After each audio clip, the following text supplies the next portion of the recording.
Good morning, happy Wednesday. Today I have more to cover, doing 6 ballot items. The official and general and special election ballot is my ballot. November 3rd, I already turned it in. It's already been counted, so everything I say here is already contributed to the total count. All right, so today I'm starting at the King County level. Yep. Charter Amendment number 5, making the King County Sheriff an appointed position. Shall the King County Charter be amended to return the position of King County Sheriff to an appointed position with a requirement for consideration of community stakeholder input during the selection process, and to make the county executive responsible for bargaining work conditions with the Department of Public Safety's represented employees? Yes or no? So I have work experience in rural and law enforcement that totals to about 5.5 years. I spent 4 years as a lifeguard, saving lives. Yes, I have saved multiple lives, so yeah.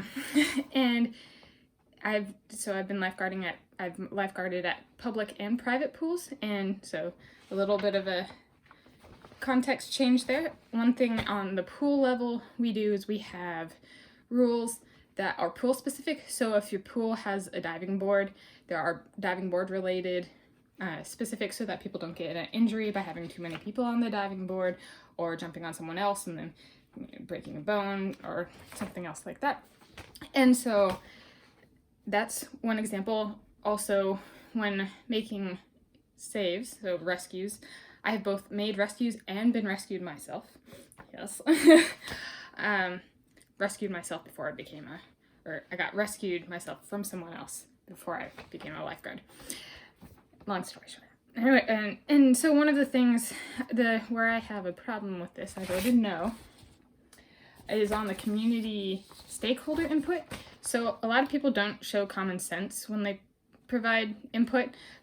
They fail to consider how their actions affect others, or to think of other people, to have an open mind and think of the situation others are going through. So like one example from lifeguarding is lap swimmers who have their lap swim interrupted because the lifeguard saves someone's life. And then they get really mean and they'll yell and that kind of thing. And it's just like, you have like no awareness or care for other human beings. And they would complain, right? They complain by yelling at our face, being very vocal about it. And so there's a bit of a, should these people have input as to different processes and responsibilities and who's appointed and that kind of thing. And my second work experience is I was a resident assistant at the University of Hawaii at Manoa in student housing, both for upperclassmen, which means, yeah, they're old enough to drink, and for freshmen who were not old enough to drink. For the most part. And so that's where real bad stuff happens. You can have people die in a pool too, but that's where physical assault, sexual assault, drug raids, noise complaints that escalate.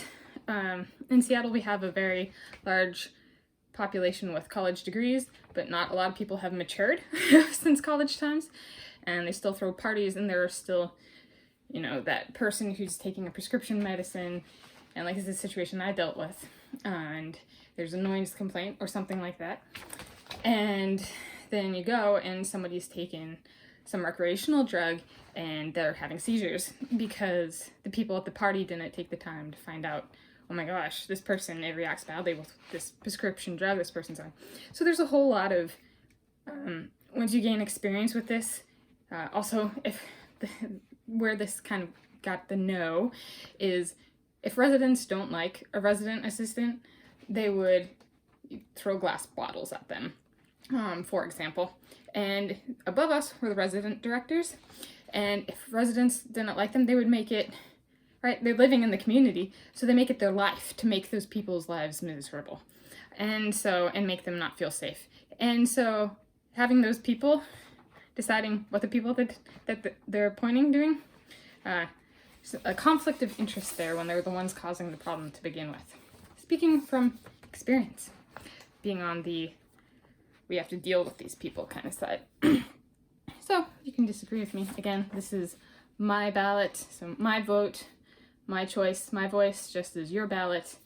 If you can vote, or even you can go through the exercise too. You still have a voice. Your vote, your choice, your voice. All right, on to the next one. Charter Amendment number 6, Structure and Duties of the Department of Public Safety.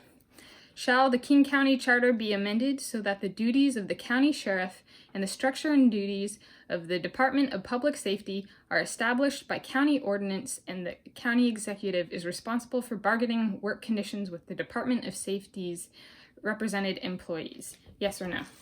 I voted no. I have experience with the police.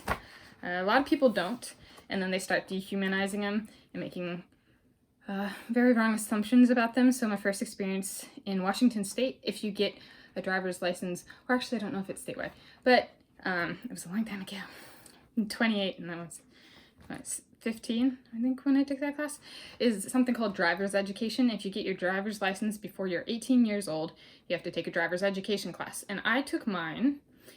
Our instructors were police officers, retired police officers, former police officers, and they were awesome. And there's nobody better to learn driving from, except for family. Family's first. I did that with family too. And police officers. It's a perfect balance, and they are great people. I remember on one of my drives, we were out and I was practicing parking on a hill, and there was me and one other student, and the guy in the back farted, and the police officer was just like rolling down the windows, man. That's fuming up the car. So that was one of them. That's an extended interaction for the entire course duration. And then my second experience was I had my parents called the police on me when I was living in California because I was suicidal. And they also brought medical assistance for like mental health. And reflecting on it now, the thing that jostled me out of the suicidal mindset the most was, so I was in graduate school for geophysics at the University of California, Berkeley at the time. And the police officers, and even in the moment I realized it was like different. They were talking about how they learn physics for their job. Like, you need to know how fast a car is going or something like that. When there's an accident, you can back calculate a lot of that kind of stuff. And there's some basic physics that goes on into like a car accident. And so, might not have been the example that was used, but I'm trying to make it understandable. And so, like, for me, that was a big thing where I'm not alone in my physics. There are people in this world who use that in their day-to-day too. And so that jostled my mindset, and I'm still alive, so they did their job well. And so I believe in what they do. And so that's why I voted no. I believe we need them. The ultimate goal of some of these charter amendments are to completely defund the police, and so I can't say yes. I've seen the good side, and I'm alive because of the good side. So, are you focusing on the good? Charter Amendment number 7, Prohibiting Discrimination on the Basis of Family Caregiver, Military, or Veteran Status. Shall Section 840 of the King County Charter be amended to prohibit discrimination in county employment and in county contracting with non-governmental entities on the basis of status as family caregiver, military status, or status as a veteran who was honorably discharged or who was discharged solely as a result of the person's sexual orientation or gender identity or expression. My granddad was a sniper in the Army, later in Navy Reserves. My grandpa was a fighter pilot in the Navy, and my uncle was a cook in the Marines and an expert marksman. I love my family. I care about them. I want them to get the jobs they want. So, yes, I voted yes on this one. All right, next one. Proposition number 1. Harborview Medical Center Health and Safety Improvement Bonds. The King County Council passed Ordinance 19117 concerning this proposition to issue Harborview Medical Center Improvement Bonds. This proposition would authorize King County to make public health, safety, and seismic improvements to Harborview Medical Center facilities, including construction of new buildings, renovation and upgrading of existing facilities, and demolition of existing buildings, and to issue $1,740 million of general obligation bonds maturing within a maximum of 20 years to pay for such improvements, and to levy property taxes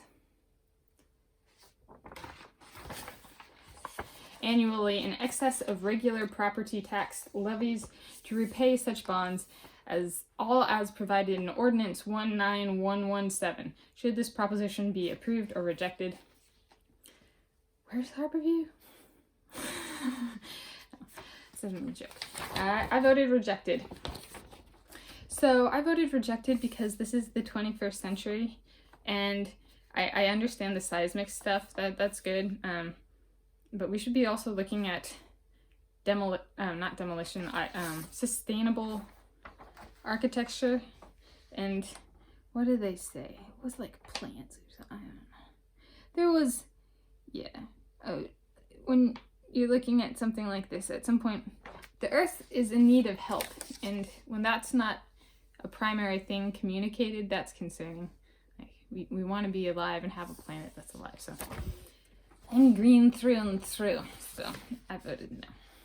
Got to take that into account. So it's not like a no and all. It's just let's be up to date in what we're doing if we're constructing new things. All right, on the federal level, President and Vice President of the United States, partisan office, vote for one pair. There's a lot of people here, and I voted for myself for President. Tanis Coralee Leonhardi, and Vice President Hillary Rodham Clinton, Boston Tea Party. Why? We are fierce and strong patriots, and we bleed red. Yes, so let's see if you can see that.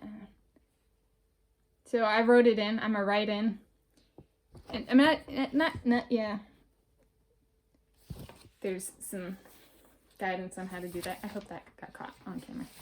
You have to do it like one more time. Further away. That's it. So, what would be the focus of my presidency?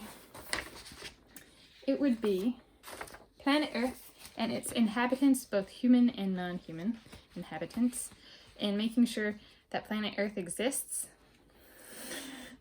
in the future for us as humans and non-humans, and for our future generations, if you choose to have future generations. So, kind of simple. I made a video about the cabinet members I will ask to be my cabinet members if elected president, and there's a strong energy and environmental theme to the people on that cabinet list. Not all of them, but there are a number of them. So, all right, at the federal level, United States Representative Congressional District Number 7, partisan office, vote for one.